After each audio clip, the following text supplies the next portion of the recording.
Welcome, welcome, welcome to another episode of Claydar Live. As always, Claydar is real weather, no hype right now. Seen a lot of doom and gloom on Twitter recently about how winter's over and the pattern doesn't look promising and the models have really just taken a dump. And I figured that tonight would be a neat night without any major or pressing weather concerns to talk a little bit about how models work, at least from my perspective. My educational background is in space science, so I did a lot of work with remote sensing satellites, the very same ones that the National Weather Service uses to monitor our weather. As far as the technology is concerned, took a lot of classes on remote sensing, space, and Earth interactions in terms of weather. And just generally advanced systems and how they interact. And then I went on to get a master's degree in computer science at Northern Kentucky University, where I focused on more advanced systems, computational modeling, and just in general high-performance computing. So I'm going to bring you my insights tonight on what we're seeing out in model land with respect to where the winter's going. And I'm going to flavor that with my educational background as well as my amateur meteorological background and a little bit of climatology. So before we jump into that, I definitely want to thank the people that, acknowledge that we're going to do a live. And I'm going to do a shout out to the folks that interact because I think that's a cool thing to do and just get you down on the record. Casey Lockhart, Rebecca Barnes, Over Being Nice for Life, Eastern Kentucky Weather, Andrea and Daniel, thanks guys for always keeping an eye out over on Twitter and for jumping on the live streams when we have them. It's good to see you here tonight. So what really are we talking about here? Because there's a lot going on. It is very important to understand that numerical models build a representation of the atmosphere. And that the atmosphere is a fluid. And just as it would be difficult to predict the path that water is going to take when you spill it across your counter, it's hard to predict what's going on in the atmosphere very far out. That's why you rarely see, forecasts go out more than 7 days. That's why you don't see snow totals beyond 2 or 3 days. And the more energy that's in a system, the harder it is to predict. We like to think that weather is well behaved and, we've got this storm on lock, but it's not really the case. If we could predict high energy events the same way we could predict low energy events, we would be able to predict exactly where mesoscale systems would travel 7 days out. Believe it or not, it's actually easier in all the difficulty that we have. It's easier to predict winter storms at range than it is to predict summer weather at range because the atmosphere in the winter is usually at a lower energy state. Energy state is temperature. More specifically, it's the temperature from the ground all the way up. It's how much any given parcel contains. So the more energy you have, the more chaotic the motion within the atmosphere is going to be. Think of it like a pot of water on your stove. If you have a nice cold pot of water near freezing and you drop a droplet of food coloring into that water, you know basically what's going to happen to it just from a conceptual standpoint. You have an idea that droplet's going to sink to the bottom, spread out, and it's going to take some agitation to really stir that in. Now take a boiling pot of water and you drop that same drop in, you have no idea where it's going to go. There may be a parcel in that pot of water that's rising and disturbs that. There may be convective currents happening. There may be lateral currents due to the convection in a closed space. It's harder to predict what's going to happen in a fluid when that fluid has energy. And what we're seeing here is that we're warming up, right? There's a southwest flow that's bringing in warm air. It's bringing in some moisture. And that means that the atmosphere is going to be more dynamic. There's going to be more action, and it's going to be harder for the models to really lock onto any given scenario in the coming days. And a lot of people, the next question would be, well, then how do we ever trust the models, right? How can we ever predict 7 days out? I mean, the last storm we had a lock, not a lock, but we had an idea that it was coming for like 2 weeks. How do you trust a model? How do you know the model is saying, I've got a good idea or I've got a bad idea? So one of the things that we rely on in forecasting is an ensemble model. So the models that you're familiar with, the GFS, the Euro, the Canadian, all have deterministic versions of themselves. And a deterministic model from a computing standpoint is when you're given a specific set of starting circumstances, you will always end up with the same result. So A plus B always equals C.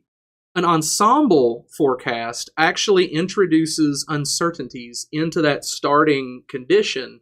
And sometimes it's done via random noise, and those perturb the model. And you may run, for example, the GFS when it's run as the GEFS, 20 or 30 different perturbed versions of that initial model, and then you compare the results to see, hey, does this model perform well in this situation or not?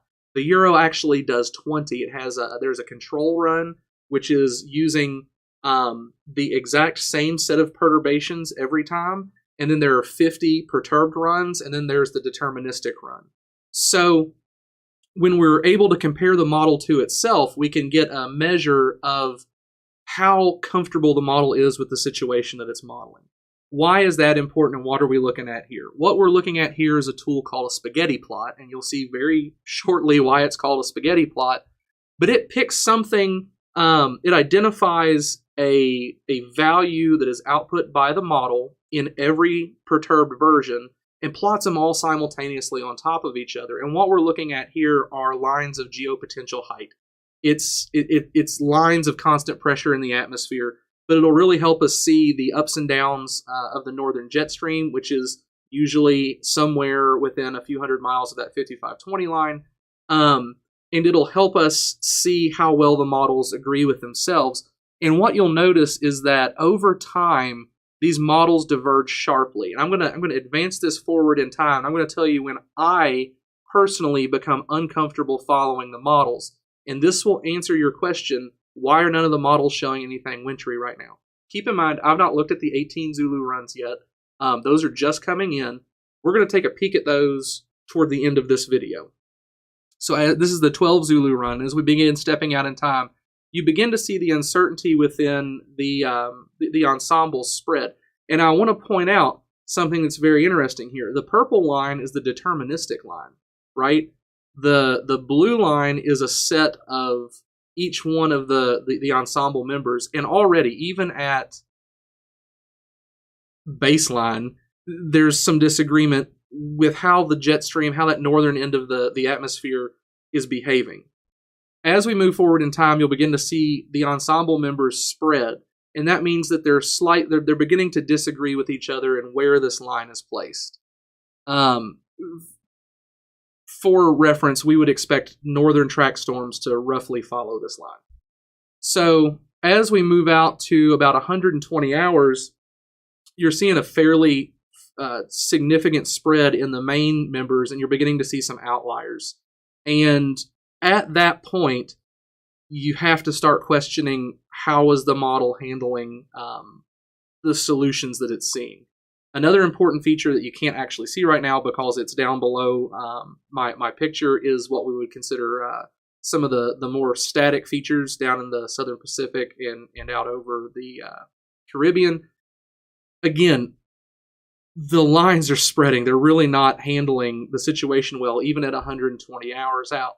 Now, for us, when we want to see a major winter storm come through, obviously you would like to see a ridge up on the west coast, some blocking over Greenland, and a large dip in the jet stream rolling across the country, and as we always say, vertical to Mississippi and beginning to go to a negative tilt. This is only 120 hours out. We see something that's interesting, and then it just kind of gets lost in the noise by 162 hours.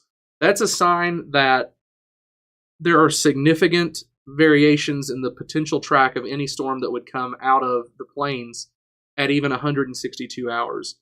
Keep in mind, based on some of the other indicators, we're not looking for any of this stuff to happen until like late next week.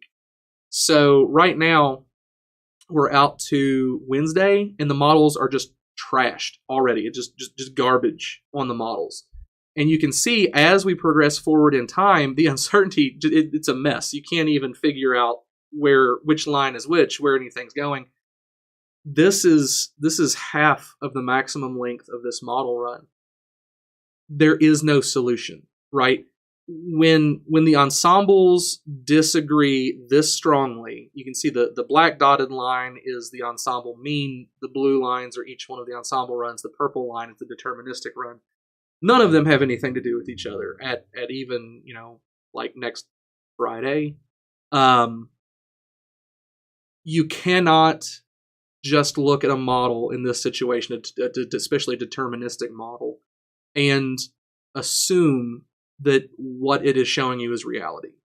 So mistake number one with everybody on Twitter right now that's very doom and gloom and the winter is over is that they're looking at these models and the models themselves are telling you right now, we don't have a clue. That's one indicator that we have to be careful. The second indicator that I always look at and I absolutely preach to you all, is climatology. There is a phrase in Kentucky called the January thaw. It is almost universally warmer in Kentucky the first week of January, last week of December. Occasionally that can spread to a period of 3 or maybe even 4 weeks. Usually it's much shorter than that, at about 2 weeks. We're in the middle of the January thaw. We're coming into it right now. It's going to peak this weekend, and you're going to see storms start to pull cold air back into the region as the January thaw ends. It's climatology. Believe in climatology. Averages are important. They matter. The means of history are very important. Guys, we got a lot of winter to go through, okay? We're still in bonus snow territory. I always have said any snow before January 1st is bonus snow. Our snowiest month of the year is February. Our snowiest period of the year is the 3rd week of January to the 2nd week of March, because the big storms come in the spring. So, turn the people off right now that are saying doom and gloom.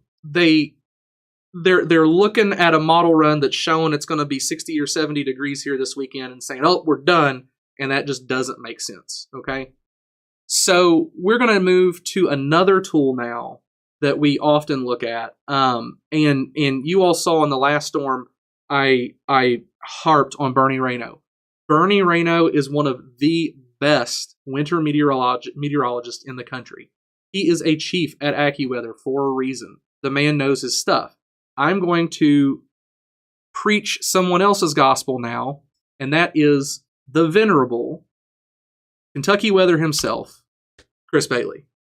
You see Chris post this map quite often. This is our 500 millibar height anomaly.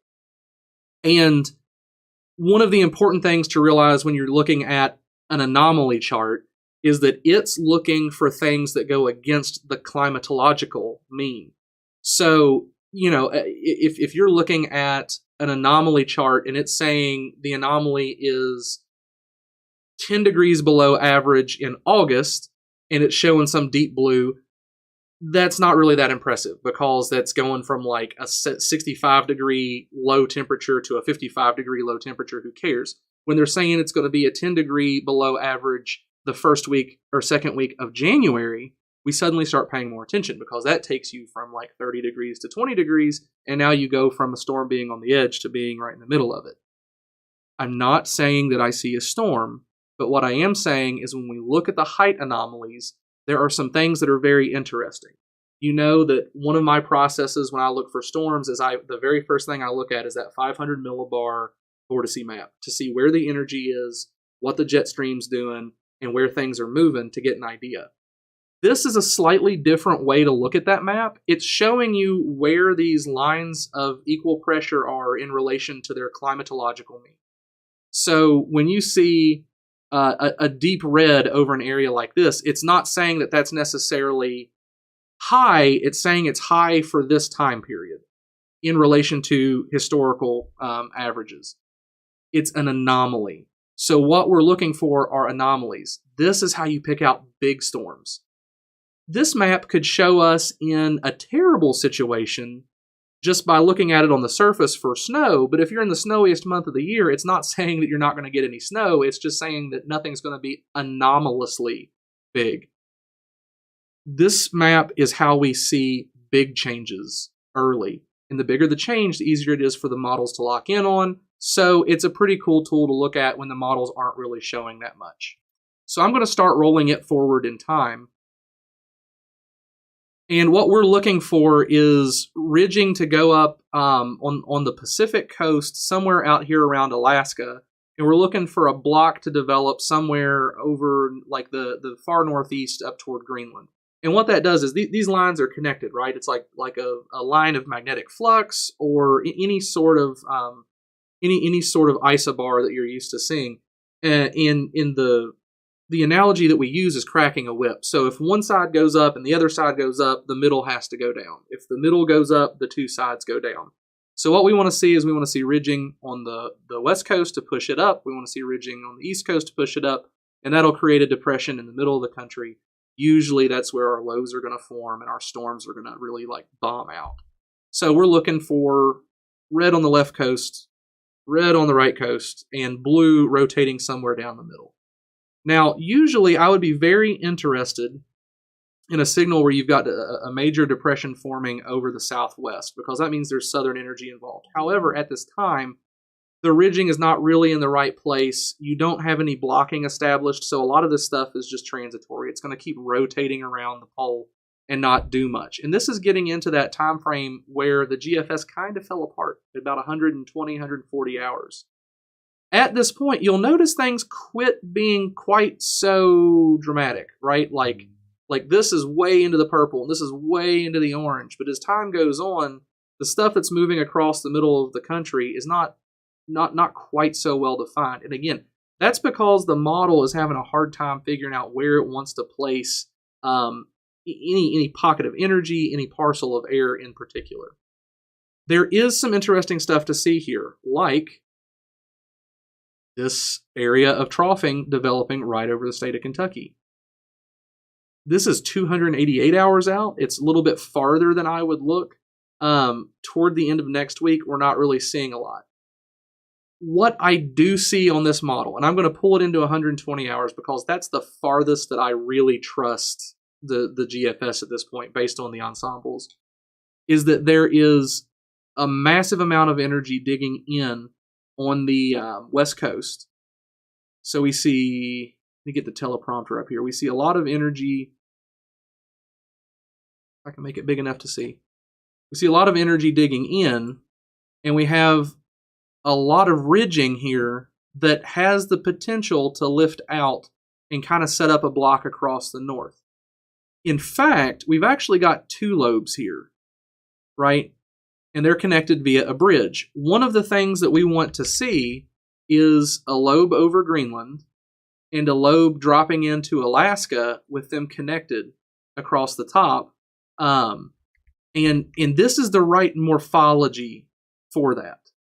I'm going to be careful about what I draw there. This is the right morphology for that. So if we can get this to rotate around the pole, it would establish a very good pattern to having that would be conducive to a storm system developing in our area. So we're looking like 3 steps out at this point, right? We're not looking for a storm. We're not even looking for the energy to form a storm. We're looking for a pattern that would be favorable for energy to drop in and form a storm. That's what I wanted to say. The pattern of deep troughs in strong ridging and strong blocking has been present since September. Chris posted about this on his blog 2 or 3 days ago. We saw it in September. We saw it at the end of October. We saw it in November. We saw it at the end of December. I have no reason to believe that pattern breaks. I don't see any storm systems that are big enough to break that pattern. In fact, I see on this chart that pattern continuing at least through the next 120 hours. Probably farther, but I'm not going to rely on the model to tell me that. I'm going to rely on the past just because the model's not handling things well. Winter is not gone. Winter is alive and well. Winter may be slightly warmer than average, but you got to remember, warmer than average in January is still pretty cold. Turn off the people that are doom and gloom. Pay attention to what the models are doing, and I can tell you right now, they're not doing so hot. And make your own forecast. we're into this because it's interesting to us, right? If you're following the weather, it's because you're collecting information and forming an opinion in your head about what you think is going to happen. That's a forecast. That's all forecasting is. You're using different signs than somebody like a AMS certified meteorologist might. You're using data that has been filtered by other meteorologists to give you a useful view of what's going on, but you're still making a forecast. Use these tools, use the metadata of these tools, and build a forecast, and don't necessarily rely on what people on social media are telling you is going to happen, because guess what? We can be wrong. If a real meteorologist can be wrong, a hobbyist can certainly be wrong. And that's basically what weather Twitter is full of at this point. So, with that said, we're going to take a break from how models work and what we believe in the models that I wrote up at lunch today, and we're going to go take a look at what the models just now coming in are saying. I am showing you the GFS right now because the Euro is basically the same. I don't have quite the access to the Euro that I do to get like spaghetti plots as I do with the GFS. I will say that the Euro, I think, in the last storm made a joke of itself. People will claim Euro is king. I see the same flaws in the Euro that I see in the GFS. Maybe not to the extent that the GFS has them. The GFS will go farther, but the GFS will also recover more quickly. The Euro is slower in everything that it does, and in forecasting, time is everything. So do you want a model that's a little bit wrong a lot of the time, or do you want a model that's really wrong a little bit of the time and gets a solution sooner? I know what I'm choosing. I said it like way, way, way back in the fall. I think I had a model I was going to lean on for the winter. So at this point, the Euro is confirmatory. I have less access to it because they're more restrictive on their data. I'm going to show you the GFS because it's what I have access to, and they both basically speak the same language at this point.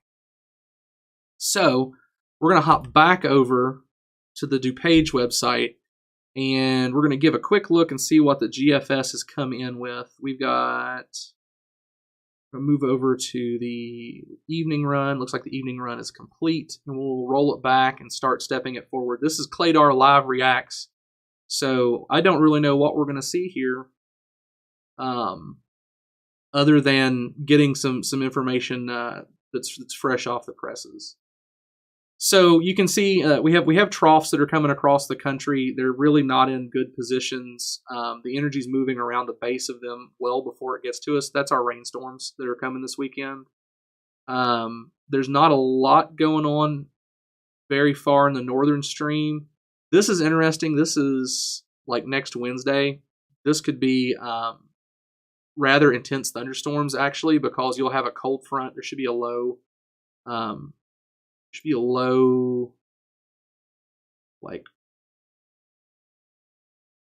right here, dragging a cold front. There's a warm front crossing here. You can tell by the little notches. And you've got a lot. This is the wind plot, actually. So you got a lot of wind ripping up into that warm sector. That could be a setup for some severe weather. Again, it's beyond 120 hours. I don't particularly trust anything that the GFS has got beyond 120 hours. So there's a system that looks like it's going to form and run up the coast. And that's out to like 300 hours at this point. So this would be 2 weeks out. But that means that winter's return to the East Coast, right? There's cold air around if there's a storm running up the East Coast. And we run it on out and see some sort of a closed low trying to form, and maybe some energy starting to get back into the northern end of the northwestern side of the United States. Nothing particularly crazy here. It's basically what it's been showing you all day, but I don't trust it beyond a few hundred hours, or even 120 hours at this point, just because the stability of the model is incredibly poor. So we're gonna. This is the new. Go to the 18Z run. Again, you can see the ensemble members completely disagreeing with the deterministic run here. The huge trough forming the deterministic run has a ridge. and this is at 120 hours again. I don't see any reason to trust this model beyond 120 hours at this point. Look, whenever you have something that doesn't really jive on the model, you just keep looking up levels in the atmosphere. I would say the upper atmosphere is probably getting primed at this point. There's too much energy at the surface, and the model just can't handle it. One of the things that's interesting here is you actually see that there's a brief period where things actually start to align a little bit better, right? So at hour 168, the model actually looks a little bit better than it did at hour 120, but you can see it just falls apart from there. And that's what we're going to see. When you have two active jet streams and a lot of energy jamming across the country, the models are just not going to be that reliable that far out. Don't look much further than 120 hours out. Follow the signals of what you see in the upper air. We know our period right now is between 3 and 4 weeks between big storms. I suspect that's shortening because there's more cold air available. I personally, our storm was last Wednesday, last Thursday. We're a week into this period at this point. I would say look for another storm in another week or two. But in the meantime, we're going to keep watching the models. As things come into range, they're going to be more interesting. One thing I will say beyond that, that's looking for the anomalous big storm, right? It is entirely possible that any given storm yanks down enough cold air to cause problems on the western side of it or the northern side of it. I would say over the next, once we get past like early next week, be on the lookout for something that could potentially surprise northern Kentucky or like the I-65 corridor, because there's a chance any one of these storms could be a little bit east of what it's anticipated. And yeah, again, it's not going to be this anomalous blizzard or this anomalous snowstorm that comes through, but there could be enough cold air to cause problems with bringing the dividing line into the state. Keep an eye out. Winter's not gone. Know that the models look like that, and what the crap that even is, I don't know. Like, you tell me how that makes any sense. And know that we're just in a period of time where things are going to come at us quickly once things start to change. You'll see that with the storms that come in next week. Just know that the models are loaded at this point, right? Like this devolution in inconsistency between these runs proves to us that right now you shouldn't be looking beyond 120 hours unless you're looking at some of the global indices, or maybe you're an upper air scientist that has, some wizardry up his sleeve that can calculate what's happening at the surface based on the upper air. There are some indices that do that. That's beyond my experience in computational analysis. It's beyond my experience in numerical modeling. So with that, I'm going to wrap it up. Hopefully it's a little bit shorter tonight, 30 minutes. Keep an eye out. If I see something, I'll let y'all know. Follow me at Clay_Dar on Twitter. Follow me at Claydar Weather on Facebook. And as always, keep tuned to this channel and we'll let you know what we see. Beyond that, everybody have a happy new year and go Cats.